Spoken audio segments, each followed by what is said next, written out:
चुनाव जीतने और तीसरी बार कनाडा का प्रधानमंत्री बनने के लिए जस्टिन ट्रूडो ने खालिस्तानी आतंकियों के साथ गठजोड़ कर लिया है। ट्रूडो आजकल खालिस्तानी अलगाववादियों की भाषा भी बोल रहे हैं, लेकिन विदेश मंत्री एस जयशंकर ने ट्रूडो को न सिर्फ करारा जवाब दिया बल्कि ट्रूडो को आईना भी दिखा दिया है।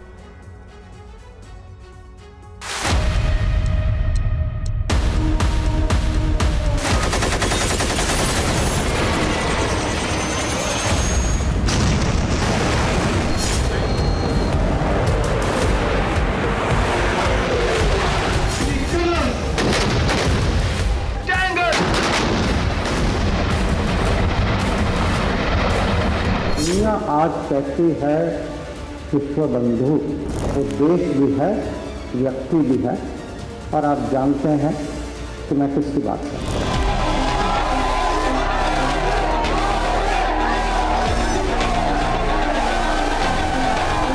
दुनिया में झगड़े होते हैं तो भारत को झगड़ा सुलझाने वाले देश के तौर पर देखा जाता है।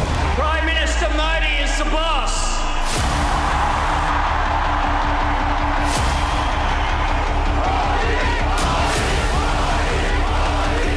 भारत की यह पहचान बन चुकी है। आप ये देख सकते हैं कि दुनिया की सुरक्षा और खुद अपनी राष्ट्र सुरक्षा के लिए आज हमारे पार्टनर्स इतने सारे देश हैं।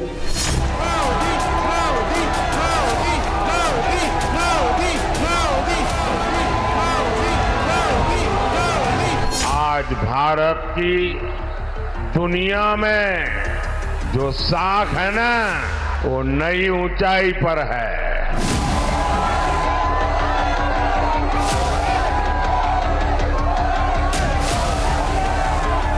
मोदी की मजबूत सरकार न झुकती है और न ही रुकती है।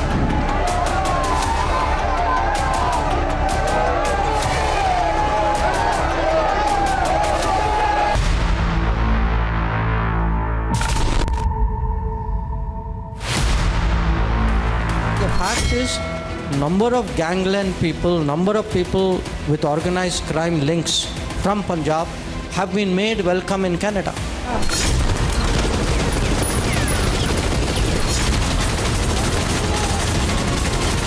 आज भारत अपनी सीमाओं पर आंख उठाने वालों को मुंह तोड़ जवाब देने के लिए जाना जाता है।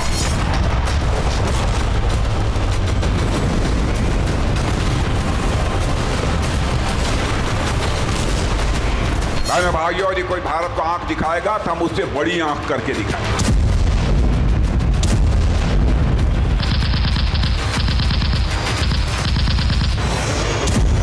21वीं सदी में ये कालखंड ऐसा आया है जब भारत फिर से अपनी सारी बेड़ियां तोड़कर उठ खड़ा हुआ है।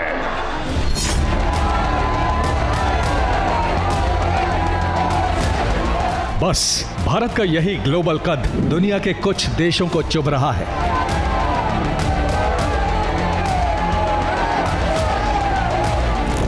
इक्कीसवीं सदी का नया भारत अपनी सारी बेड़ियां तोड़कर उठ खड़ा हुआ है। आज भारत विरोधी हरकतों को घर में घुसकर मुंह तोड़ जवाब दिया जाता है।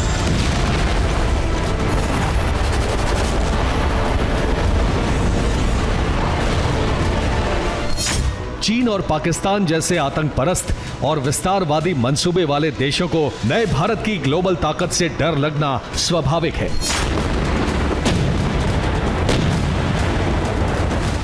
लेकिन सवाल यह है कि कनाडा जैसे लोकतांत्रिक देश को अचानक क्या हो गया है? कनाडा के पीएम जस्टिन ट्रूडो की ऐसी कौन सी मजबूरी है जो वो आतंकियों का समर्थन करके अपने देश का नाम खराब करने को मजबूर हो गए हैं?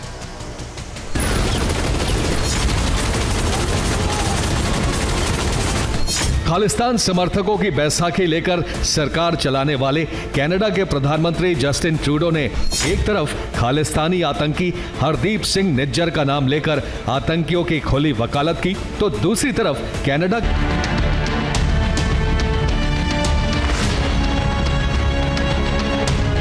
जस्टिन ट्रूडो भारत विरोधी अलगाववादी आतंकियों के साथ खुलेआम खड़े हो गए तो भारत के विदेश मंत्री एस जयशंकर ने ट्रूडो को तुरंत आईना दिखा दिया।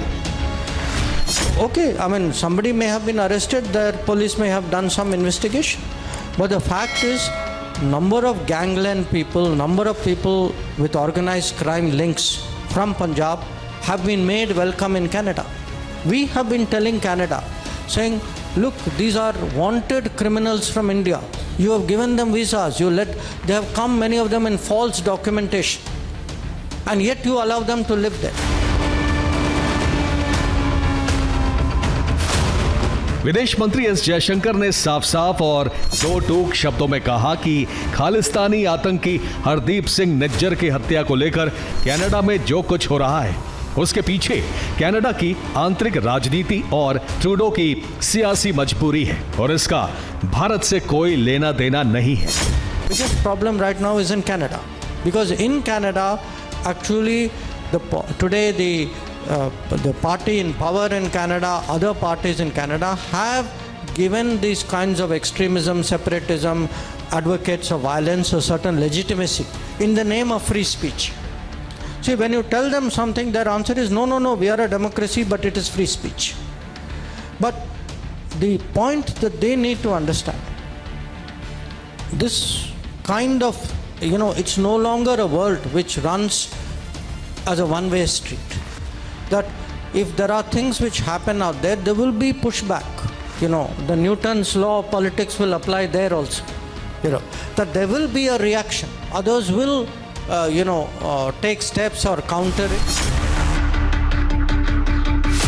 ये नया भारत है जो भारत विरोधी गतिविधियों को चुपचाप सहन नहीं करता, क्रिया की प्रतिक्रिया होती है।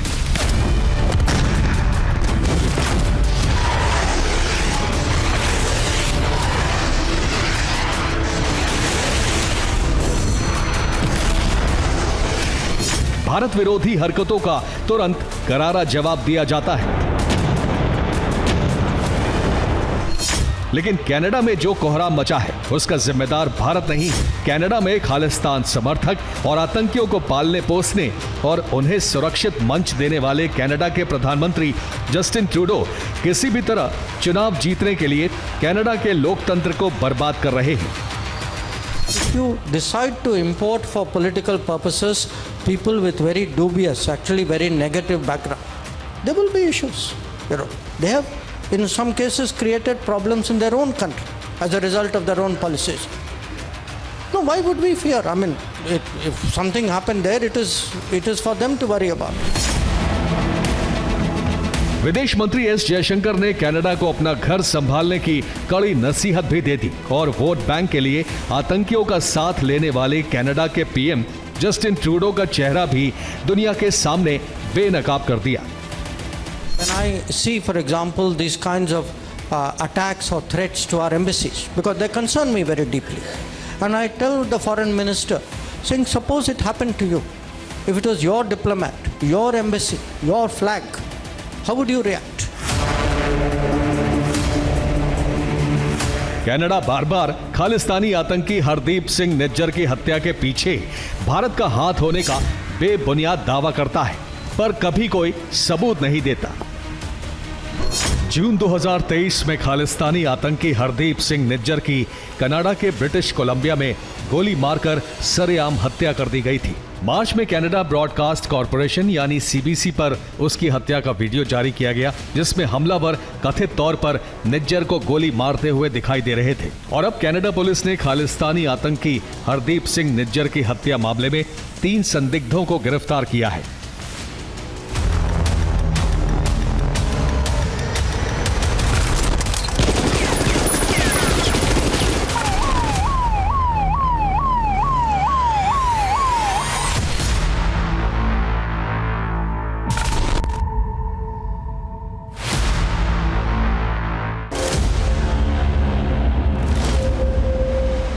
कनाडा की सरकार सैकड़ों लोगों की जान लेने वाले कुख्यात आतंकी को वोट बैंक के लिए पनाह देती है। ट्रूडो की इस पॉलिसी की वजह से कनाडा में अब खुलेआम गैंग वॉर होते हैं। आतंकियों के खेमे एक दूसरे को गोलियों से भून देते हैं। ऐसे में सवाल यह है कि क्या आतंकवाद पर पाकिस्तान के रास्ते पर है कनाडा? क्या जस्टिन ट्रूडो कनाडा का चुनाव जीतने के लिए खालिस्तानी आतंकियों का समर्थन कर रहे हैं? अगर खालिस्तानी पार्टीज उसको जो समर्थन दे रही है उसको विड्रॉ कर लें, इसकी सरकार 2 घंटे के अंदर टूट जाएगी। वो ये जानता है। अब वो कनाडा के नागरिकों को, मैं बड़े ध्यान से ये कह रहा हूँ, कनाडा के नागरिकों के लिए परवाह नहीं करता।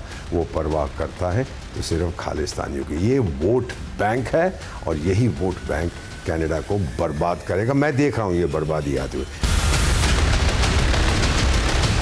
अब खालिस्तान के लिए ट्रूडो के प्रेम की इनसाइड स्टोरी समझिए। खालिस्तान समर्थकों का वोट हासिल करने के लिए जस्टिन ट्रूडो निज्जर की हत्या का झूठा आरोप भारत पर मढ़ते रहे हैं। भारत भी समय समय पर ट्रूडो के झूठ की पोल खोलता रहा है। ऐसा करना ट्रूडो की सियासी मजबूरी है। कनाडा में एक डेमोक्रेटिक पार्टी है, इसका अध्यक्ष है जगमीत सिंह। जगमीत सिंह कनाडा में बैठकर खालिस्तान का एजेंडा चलाता है, खालिस्तान मूवमेंट को खुलेआम समर्थन देता है।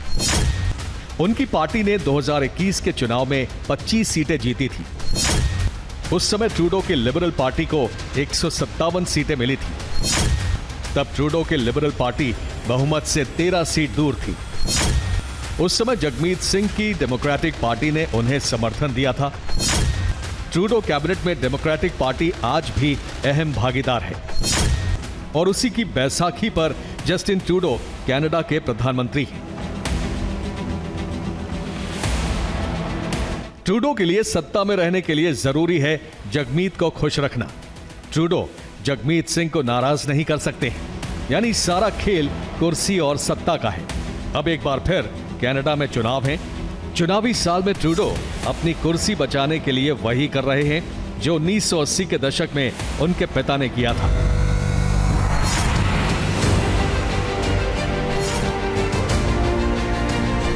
जस्टिन ट्रूडो की तरह उनके पिता पियरे ट्रूडो ने भी खालिस्तानी आतंकियों का इस्तेमाल वोट बैंक के लिए किया था, लेकिन इसका भयानक नतीजा निकला। 23 जून 1985 को खालिस्तानी आतंकियों ने हवा में उड़ते एयर इंडिया के कनिष्क विमान को उड़ा दिया। इस हमले में 329 लोगों की मौत हो गई थी। इस आतंकी घटना का मास्टरमाइंड कनाडा में रह रहा तलविंदर परमार था। तलविंदर परमार आतंकवादी संगठन बब्बर खालसा का प्रमुख था। उसके फादर, जब वो कनिष्का बॉम्बिंग हुई थी, हमने उनसे कहा था कि भाई कुछ करो, लेकिन वो बड़ा एरोगेंट आदमी, बड़ा घमंडी था। अरे हिंदुस्तानी मर गए, मर जाने तो मेरा क्या जाता है। जबकि उस जहाज में कनाडा के भी बहुत से नागरिक थे। कनाडा प्रशासन को इस बारे में भारतीय खुफिया एजेंसी और सरकार ने सतर्क किया था, लेकिन ना तो ट्रूडो के पिता पियरे ट्रूडो ने तब कोई एक्शन लिया और ना ही इतनी बड़ी आतंकी घटना हो जाने के बाद। तब इंदिरा गांधी ने अंतर्राष्ट्रीय स्तर पर कई बार इसका जिक्र किया था कि पियरे ट्रूडो खालिस्तानियों को बचा रहे हैं, लेकिन ट्रूडो को समझना होगा कि ये 1980 के दशक वाला भारत नहीं है।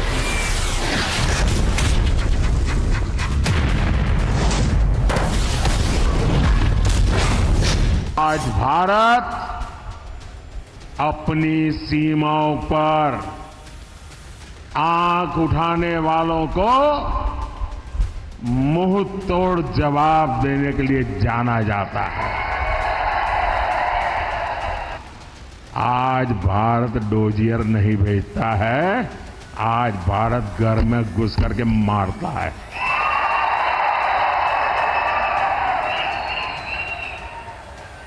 अब नए भारत की हेडलाइन होती है मिशन LOC,